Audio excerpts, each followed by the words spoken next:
नमस्कार विद्यार्थी मित्रांनो, मी प्राध्यापिका वर्षा लोखंडे निकम आपल्यासमोर पुन्हा एकदा अर्थशास्त्र हा विषय घेऊन आलेली आहे। तर आपण आपल्या सिलेबसमध्ये जो पॉईंट आज अभ्यासणार आहोत तो आहे स्थूल अर्थशास्त्र। आपण अर्थशास्त्राच्या जे दोन शाखा आहेत, एक सूक्ष्म अर्थशास्त्र आणि दुसरी शाखा स्थूल अर्थशास्त्र। तर या दोन शाखांपैकी सूक्ष्म अर्थशास्त्र ही जी शाखा आहे, या शाखेचा आपण व्याख्या वैशिष्ट्ये अभ्यासलेली आहेत। आता नंतर आपली दुसरी जी शाखा आहे स्थूल अर्थशास्त्र, ही शाखा अर्थशास्त्राची आपण अभ्यासणार आहोत। तर नवीन सिलेबसनुसार आपल्याला सूक्ष्म अर्थशास्त्र म्हणजे काय हे माहीत झालेलं आहे। आता स्थूल अर्थशास्त्र म्हणजे काय की संपूर्ण जी अर्थव्यवस्था आहे ती अर्थव्यवस्था अभ्यासणारी ही जी काही शाखा आहे ती आहे स्थूल अर्थशास्त्र। स्थूल अर्थशास्त्रामध्ये संपूर्ण अर्थव्यवस्थेचे विश्लेषण केले जाते। उदाहरणार्थ एकूण रोजगार, राष्ट्रीय उत्पन्न, राष्ट्रीय उत्पादन, एकूण गुंतवणूक, एकूण उपभोग, एकूण बचत, सर्वसाधारण किंमत, व्याजदर पातळी, व्यापार चक्रातील चढ उतार, व्यवसायातील चढ उतार यासारखे घटकांचा अभ्यास अर्थव्यवस्थेमध्ये जे महत्त्वाचे आहेत त्या घटकांचा अभ्यास या स्थूल अर्थशास्त्रामध्ये केला जातो।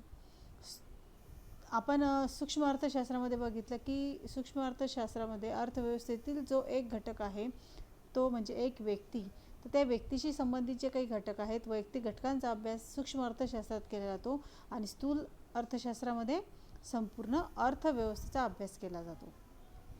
तर या स्थूल अर्थशास्त्राच्या संदर्भात अर्थशास्त्रज्ञांनी आपली मतं मांडलेली आहेत। तर त्यांच्या मतांच्या म्हणजे त्यांच्या व्याख्या आपण या ठिकाणी अभ्यासू। प्राध्यापक J.L. हॅन्सन जे आहेत त्यांनी स्थूल अर्थशास्त्राची जी व्याख्या मांडलेली आहे ती स्थूल अर्थशास्त्र ही अर्थशास्त्राची अशी शाखा आहे की ज्यात एकूण रोजगार, एकूण बचत, एकूण गुंतवणूक, राष्ट्रीय उत्पन्न यासारख्या मोठ्या समुच्चयांचा व त्यांच्यातील परस्पर संबंधांचा विचार करण्यात येतो। दुसरी जी व्याख्या मांडलेली आहे प्राध्यापक कार्ल शॅपिरो या अर्थतज्ञाने, ती म्हणजे स्थूल अर्थशास्त्र अर्थव्यवस्थेच्या संपूर्ण कार्यपद्धतीशी संबंधित आहे। तर ह्या जे काही व्याख्या अर्थतज्ञांनी आपल्याला दिलेल्या आहेत त्यातून आपल्याला असं स्पष्ट करता येते की ही जी काही संपूर्ण अर्थव्यवस्था आहे या संपूर्ण अर्थव्यवस्थेमध्ये जे काही कार्य आहे, जिथे उत्पादनाच्या संदर्भात असेल, मागणीच्या संदर्भात असेल किंवा पुरवठ्याच्या संदर्भात असेल, तर रोजगाराच्या संदर्भात असेल, तर हे जे सगळे घटक आहेत की ज्यावर अर्थव्यवस्था आपली उभी आहे या संपूर्ण घटकांचा अभ्यास या स्थूल अर्थशास्त्रामध्ये केला जातो। असा एकंदरीत स्थूल अर्थशास्त्राचा अर्थ सांगता येईल। नंतर स्थूल अर्थशास्त्राची व्याप्ती या ठिकाणी आपल्याला दिलेली आहे। आपण सूक्ष्म अर्थशास्त्राची व्याप्ती अभ्यासलेली आहे, आता आपण अभ्यासणार आहोत स्थूल अर्थशास्त्राची व्याप्ती। तर स्थूल अर्थशास्त्राच्या व्याप्तीमध्ये साधारणतः जे घटक येतात ते उत्पन्न व रोजगार सिद्धांत। स्थूल अर्थशास्त्रामध्ये मी तुम्हाला सांगितलं की जे घटक अभ्यासले जातात त्या घटकांचा आपण अभ्यास या ठिकाणी करणार आहोत। त्याला म्हटलं जातं की स्थूल अर्थशास्त्र हे कुठपर्यंत पोहोचलेलं आहे।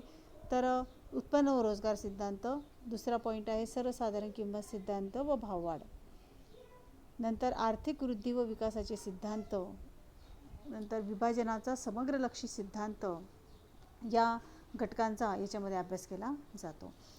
पहिला जर पॉईंट आपण या ठिकाणी अभ्यासला उत्पन्न व रोजगार सिद्धांत, तर यामध्ये स्थूल अर्थशास्त्र जे आहे ते राष्ट्रीय उत्पन्न आणि रोजगार पातळी यांच्या निश्चितीचे विश्लेषण करते। तर बघा, उत्पन्न, उत्पादन, रोजगार पातळीतील जे काही बदल आहेत किंवा चढ उतार आहेत, उत्पन्नात वाढ होते का, उत्पन्न कमी झाले, उत्पादनात घट झाली का, उत्पादन वाढले, बेरोजगार जी संख्या आहे भारतामध्ये त्या संख्येचे पातळी जी आहे ती कमी झाली का वाढली, यामध्ये जे काही बदल किंवा चढ उतार झालेले आहेत यांची कारणं हे स्थूल अर्थशास्त्रामध्ये स्पष्ट केले जाते। रोजगार पातळी कशी निश्चित केली जाते हे सुद्धा समजून घेण्यासाठी उपभोग फलन आणि गुंतवणूक फलन यांचा अभ्यास करावा लागतो आणि तो अभ्यास या स्थूल अर्थशास्त्राद्वारे आपल्याला निश्चितच स्पष्ट करता येतो. व्यवसायातील जे काही बदल आहेत त्या बदलांचे सिद्धांत हा उत्पन्न व रोजगार सिद्धांताचा एक भाग आहे. त्यामध्ये बघा, उपभोग फलनाचा सिद्धांत आणि गुंतवणूक सिद्धांत हे पॉईंट आपण अभ्यासू. तत्पूर्वी दुसरा जो पॉईंट आपल्याला दिलेला आहे सर्वसाधारण किंमत सिद्धांत व भाववाढ. तर बाजारामध्ये जी काही सर्वसाधारण किंमत पातळी निश्चित होत असते, त्या किंमत पातळीमध्ये जे काही चढ उतार होतात ते कोणत्या कारणांमुळे होतात, किंमत का वाढते, किंमत का कमी होते, या घटकांचा अभ्यास स्थूल अर्थशास्त्रामध्ये निश्चितच केला जातो किंवा स्थूल अर्थशास्त्र ते निश्चितच स्पष्ट करत असते आपल्याला. तेजी मंदी, तिला आपण काय म्हणतो, तेजी आणि मंदी. ही तेजी मंदी सामान्य पातळीमुळे निर्माण होणाऱ्या बदलांचे विश्लेषण करते. तेजी आणि मंदीने निर्माण होणाऱ्या ज्या काही समस्या आहेत त्या समस्यांमुळे सर्वसाधारण किंमत पातळीचा अभ्याससुद्धा महत्त्वपूर्ण ठरतो. नंतर तिसरा जो घटक आहे, पॉईंट आहे, आर्थिक वृद्धी व विकासाचे सिद्धांत. वृद्धी म्हणजेच काय, वाढ, आणि विकास म्हणजेच काय की जो वाढ होण्याबरोबरच आपल्याला अनुकूल असे बदलसुद्धा दर्शवितो, त्याला आपण विकास असे म्हणतो. तर स्थूल अर्थशास्त्रात विकसित आणि विकसनशील देशांतील आर्थिक वृद्धी व विकासासंबंधित सिद्धांतांचा समावेश होतो. त्यात अल्पविकास आणि दारिद्र्य यांची कारणे, कार्यपद्धतीचे स्पष्टीकरण केले जाते. आर्थिक वृद्धी व विकासाचा जो वेग आहे तो वेग वाढविण्याची व्यूहरचना, म्हणजे तो वेग कसा वाढवता येईल या संदर्भात सुद्धा आपल्याला काही स्थूल अर्थशास्त्रामध्ये सुचवले जाते. नंतरचा जो पॉईंट आहे विभाजनाचा समग्रलक्षी सिद्धांत. तर बघा, स्थूल अर्थशास्त्रामध्ये जे काही सिद्धांत आपण अभ्यासणार आहोत किंवा अभ्यासतो त्यामध्ये एकूण राष्ट्रीय उत्पन्नातील खंड, वेतन, व्याज व नफा यांच्याशी संबंधित सापेक्ष भागाशी निगडीत आहे. म्हणजेच उत्पादन तयार होत असताना कोणत्याही वस्तूची, जी वस्तू आपण वापरतो ती वस्तू तयार होण्यासाठी जे उत्पादनाचे घटक आपण वापरतो, भूमी, श्रम, भांडवल आणि संयोजक, या 4 घटकांशिवाय कोणत्याही गोष्टीचं उत्पादन पूर्ण होत नाही. तर ह्या 4 घटकांना जो काही मोबदला दिला जातो त्याचं काय करावं लागतं, विभाजन केलं जातं. आणि त्या विभाजनाच्या संदर्भात आपण अर्थशास्त्रामध्ये, स्थूल अर्थशास्त्रात त्याचे सिद्धांतसुद्धा अभ्यासण्यास स्थूल अर्थशास्त्रामुळे मदत होते. तर हे 4 पॉईंट या ठिकाणी आपल्याला दिलेले आहेत. कशाच्या संदर्भात, स्थूल अर्थशास्त्राची व्याप्ती, बरोबर. नंतरचा पॉईंट आहे तो म्हणजे स्थूल अर्थशास्त्राची वैशिष्ट्ये. तुम्हाला मी सांगितलं सूक्ष्म अर्थशास्त्राच्या वैशिष्ट्यांच्या संदर्भात की कोणत्याही घटकाचं वैशिष्ट्य आपण जेव्हा अभ्यासतो तर तेव्हा त्या घटकाची व्याख्या जी असते ती सर्वात महत्त्वाची असते. आपल्याला जो घटक आपण अभ्यासणार आहोत त्याची व्याख्या मुळात समजली की आपण कोणत्याही घटकाचा सारांश त्या संदर्भात मांडू शकतो. आणि सर्वात महत्त्वाचा पॉईंट, वैशिष्ट्ये आपण चांगल्या पद्धतीने लिहू शकतो परीक्षेच्या दृष्टीने. तर स्थूल अर्थशास्त्राचं जे पहिलं वैशिष्ट्य आहे ते आहे समग्र घटकांचा अभ्यास. समग्र म्हणजेच काय, एकूण, संपूर्ण. तर समग्र घटकांमध्ये बघा, स्थूल अर्थशास्त्र हे जे आहे ते संपूर्ण अर्थव्यवस्थेचा अभ्यास करते. हे जे वाक्य आहे ते तुम्हाला तोंडपाठ करायचं आहे, समजून घ्यायचं आहे. आणि ते समजल्यानंतर त्यामध्ये जे घटक येतात त्या सगळ्या घटकांचं स्पष्टीकरण व विश्लेषण तुम्ही स्थूल अर्थशास्त्राची व्याख्या, वैशिष्ट्ये, महत्त्व, व्याप्ती जे काही पॉईंट अभ्यासणार आहात त्यामध्ये तुम्हाला ते मांडायचं आहे. तर लक्षात घ्या, स्थूल अर्थशास्त्र हे जे आहे ते संपूर्ण अर्थव्यवस्थेचा अभ्यास करते. उदाहरणार्थ, संपूर्ण अर्थव्यवस्थेमध्ये कोणते घटक येतात मग, राष्ट्रीय उत्पन्न, जे देशाचं उत्पन्न, राष्ट्रीय उत्पादन, राष्ट्रीय रोजगार, सर्वसाधारण किंमत पातळी, व्यापार चक्र या घटकांचा अभ्यास स्थूल अर्थशास्त्र करत असते. दुसरा जो पॉईंट आहे, वैशिष्ट्य आहे उत्पन्न सिद्धांत. तर स्थूल अर्थशास्त्र राष्ट्रीय उत्पन्नाची संकल्पना, त्यांचे विविध घटक, मापन पद्धती, राष्ट्रीय उत्पन्न कसे मोजले जाते, मापन पद्धती म्हणजेच त्याचे राष्ट्रीय उत्पन्नाचे जे घटक आहेत त्याच्या ज्या संकल्पना आहेत आणि सामाजिक लेखांकनाचा अभ्यास हे स्थूल अर्थशास्त्र करत असते.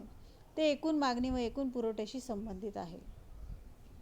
तसेच राष्ट्रीय उत्पन्नातील चढ उतार, व्यापार चक्रातील तेजीमंदी यांच्या कारणांचे व बदलांचे स्पष्टीकरण हे कोण करतं? स्थूल अर्थशास्त्र करत असते. तुम्हाला सांगितलं मी की ते स्थूल अर्थशास्त्र जे आहे ते संपूर्ण अर्थव्यवस्थेचा अभ्यास करत असल्यामुळे त्याच्यामध्ये उत्पन्नाशी संबंधित जे घटक आहेत ते सगळ्या घटकांचा अभ्यास हे स्थूल अर्थशास्त्र करते. सर्वसाधारण समतोलाचे विश्लेषण पुढचा पॉईंट आपला. तर स्थूल अर्थशास्त्र हे जे आहे ते एकूण घटकांच्या वर्तनाशी आणि त्यांच्या कार्यपद्धतीशी संबंधित आहे. सर्वसाधारण समतोल संपूर्ण अर्थव्यवस्थेतील मागणी, पुरवठा व किंमत यांच्या वर्तनाशी निगडीत आहे. तर या घटकांचा अभ्यास स्थूल अर्थशास्त्र करत असते. नंतरचा जो पॉईंट आहे, वैशिष्ट्य आहे परस्परावलंबन. परस्परावलंबन म्हणजेच काय की स्थूल अर्थशास्त्रामध्ये जी काही आर्थिक चले आहेत, एकूण आर्थिक चले आहेत. एकूण आर्थिक चले म्हणजेच काय की जसं ज्या घटकांमुळे अर्थव्यवस्था ही खेळती असते ते आहेत आर्थिक चले. त्यामध्ये बघा उत्पन्न, उत्पादन, रोजगार, गुंतवणूक, किंमत पातळी यासारखे आर्थिक चल जे आहेत या चलांचे परस्परावलंबन लक्षात घेतले जाते. कशामध्ये? स्थूल अर्थशास्त्रामध्ये. हे जे घटक आहेत ते परस्परांशी संबंधित आहेत आणि तो संबंध यात अभ्यासला जातो. जसं बघा उदाहरण देता येईल या ठिकाणी की गुंतवणूक पातळीत होणाऱ्या बदलांचा अंतिम परिणाम उत्पन्न, गुंतवणूक, एकूण उत्पादन, उत्पन्न, रोजगार आणि अखेरीस आर्थिक वृद्धीच्या पातळीवर होत असतो. म्हणजे गुंतवणूक पातळीत जर बदल झाला असेल तर त्याचा जो परिणाम आहे तो या इतर घटकांवर सुद्धा होतो, असं आपल्याला या स्थूल अर्थशास्त्रामध्ये स्पष्टीकरण सांगितलं जातं. नंतरचं जे वैशिष्ट्य आहे राशी पद्धत. आपण सूक्ष्म अर्थशास्त्रामध्ये विभाजन पद्धत बघितली. आता स्थूल अर्थशास्त्रामध्ये कोणत्या पद्धतीनुसार अभ्यास केला जातो? राशी पद्धत. राशी पद्धतीमध्ये एका घटकाचा अभ्यास नसून संपूर्ण अर्थव्यवस्थेचा अभ्यास केला जातो. प्राध्यापक बोल्डिंग जे आहेत तर त्यांच्या मते जंगल म्हणजे संपूर्ण झाडांचा समुच्चय असतो, परंतु त्यात एका विशिष्ट झाडाची गुणवैशिष्ट्ये दिसून येत नाहीत. यातून सूक्ष्म अर्थशास्त्र, स्थूल अर्थशास्त्र यामधील फरक दर्शविला जातो. संपूर्ण जे जंगल आहे ते जंगल म्हणजेच काय? आपली अर्थव्यवस्था. आणि त्यातील एका विशिष्ट झाडाची गुणवैशिष्ट्ये ही जी काही आपल्याला अभ्यासायची आहेत असं जर आपण ठरवलं तर ते आहे आपलं सूक्ष्म अर्थशास्त्र. या दोन पद्धतींनी आपल्याला ते सूक्ष्म अर्थशास्त्र, स्थूल अर्थशास्त्र यातील फरक समजून घेता येईल. तर पुढचं जे आहे वैशिष्ट्य स्थूल अर्थशास्त्राचं ते आहे वृद्धीची प्रारूपे. स्थूल अर्थशास्त्रात आर्थिक वृद्धी व आर्थिक विकासातील विविध घटकांचा सहभाग अभ्यासला जातो. स्थूल अर्थशास्त्रामध्ये जी काही अभ्यासाची जी काही प्रारूपे आहेत ती सर्वात महत्त्वाची ठरतात. आर्थिक विकासाची जी प्रारूपे आहेत ती. तर विकासाच्या वृद्धीसाठी आपण ज्या काही घटकांचा अभ्यास करतो, जसं मूलभूत व अवजड उद्योगांवर भर देणारे महालनोबिस वृद्धी प्रारूप म्हणजेच काय की अर्थव्यवस्थेसाठी जे काही पायाभूत मूलभूत घटक आहेत की ज्यांच्यावर अर्थव्यवस्था उभी राहू शकते, तर त्या घटकांवरही या स्थूल अर्थशास्त्रामध्ये भर दिला जातो. पुढचं जे वैशिष्ट्य आहे सर्वसाधारण किंमत पातळी. तर स्थूल अर्थशास्त्रामध्ये सर्वसाधारण किंमत पातळी निश्चित केली जाते व त्यातील बदल जे आहेत त्यांचा अभ्यास केला जात असतो. सर्वसाधारण किंमत पातळी म्हणजे अर्थव्यवस्थेतील सद्यस्थितीत उत्पादित केलेल्या सर्व वस्तू व सेवांच्या किमतींची सरासरी होय. सर्वसाधारण किंमत पातळी म्हणजे काय की आपली जी अर्थव्यवस्था आहे त्या अर्थव्यवस्थेमध्ये आत्ताच्या परिस्थितीमध्ये या वातावरणामध्ये या घडीला ज्या काही वस्तू व सेवा उत्पादित केलेल्या आहेत त्यांची जी किंमत आहे त्यांची सरासरी होय. शेवटचं जे वैशिष्ट्य आहे धोरणाभिमुख. लॉर्ड केन्स जे आहेत त्यांनी आपलं मत या संदर्भात मांडलेलं आहे की स्थूल अर्थशास्त्र हे जे आहे ते आर्थिक समस्या सोडविणाऱ्या धोरणांची चर्चा करणारे शास्त्र आहे. तर आपण स्थूल अर्थशास्त्राचा अभ्यास यात बघितलेला आहे की एकूण जे काही घटक आहेत त्या सर्व घटकांचा अभ्यास अर्थव्यवस्थेमध्ये केला जातो. तर त्यामध्ये आपण बघितलं उत्पन्न, उत्पादन, रोजगार. तर हे जे काही घटक आहेत ते जेव्हा समस्या म्हणून अभ्यासले जातात, जसं भाववाढ नियंत्रण, रोजगार निर्मिती, अर्थव्यवस्थेला मंदीतून बाहेर काढणे, यासारखे ज्या काही समस्या अर्थव्यवस्थेत निर्माण होतात त्या समस्यांवर चर्चा करणे हे स्थूल अर्थशास्त्रात केले जाते. अशा पद्धतीने आपण स्थूल अर्थशास्त्र म्हणजेच काय, मॅक्रो इकॉनॉमिक्स त्याला इंग्लिशमध्ये म्हटलं जातं. तर मॅक्रोचा अर्थ असा होतो की मोठा, म्हणून मॅक्रो इकॉनॉमिक्स जे आहे त्या मॅक्रो इकॉनॉमिक्सचे आपण या ठिकाणी अर्थ, नंतर वैशिष्ट्ये, या व्याख्या, व्याप्ती या पॉईंटमध्ये आपण अभ्यासले आहे. पुढचा जो घटक आहे तो आपण पुढच्या व्हिडिओमध्ये तुम्हाला मी सेंड करेलच. अभ्यास करा, वाचन करा. PDF जे आहे, नवीन PDF, हे जे काही रेड मार्कमध्ये तुम्हाला दिसत आहे तो आपला 25% जो सिलेबस कमी झालेला आहे तो सिलेबस आहे.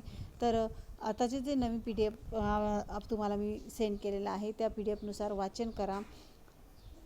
धन्यवाद.